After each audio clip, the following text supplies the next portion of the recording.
Hello, everyone. Welcome to this lesson. And in this lesson, we'll be going over managing behavior without shouting or punishment. So, let's talk about classroom management. It's not about being the boss or controlling every move your students make, it's about influencing their behavior in a positive way. The best teachers don't need to yell or punish their students harshly. They know how to guide their students with calm authority, clear expectations, and emotional connection. So, here is a key to remember: students act out when they feel unseen, unsafe, or powerless.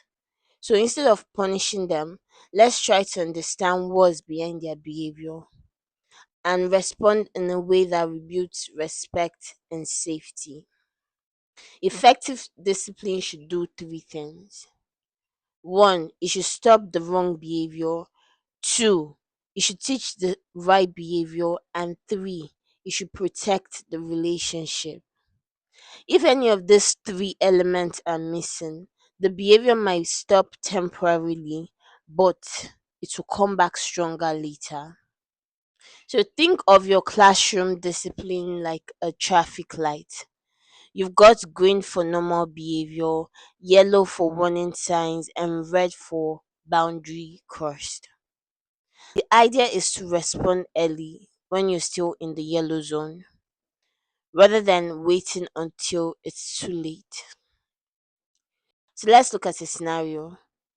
Let's say you have a student named Musa who keeps whispering during lessons.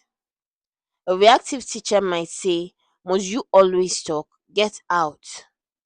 But that just makes Musa angry and hot. And then the class energy drops. A more proactive teacher might walk over to Musa, lower their voice, and say, "Musa, I can tell you're distracted. Is there something you need to say before we continue?"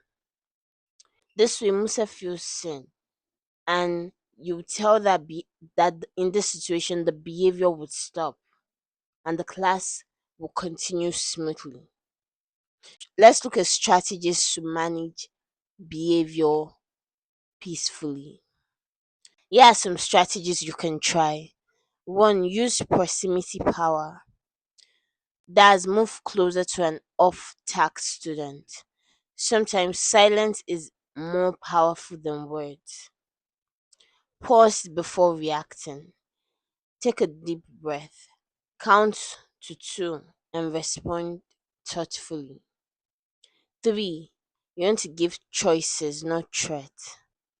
You don't want to start saying things you won't do. There's no need for that. You can say something like, "You can choose to focus now or move to the quiet area. Which do you prefer?" Four, you want to acknowledge emotions. "I see you're upset. Let's talk about this after class." That's an example. Five, you want to reinforce the positives. Catch your student doing something right and reward them for it.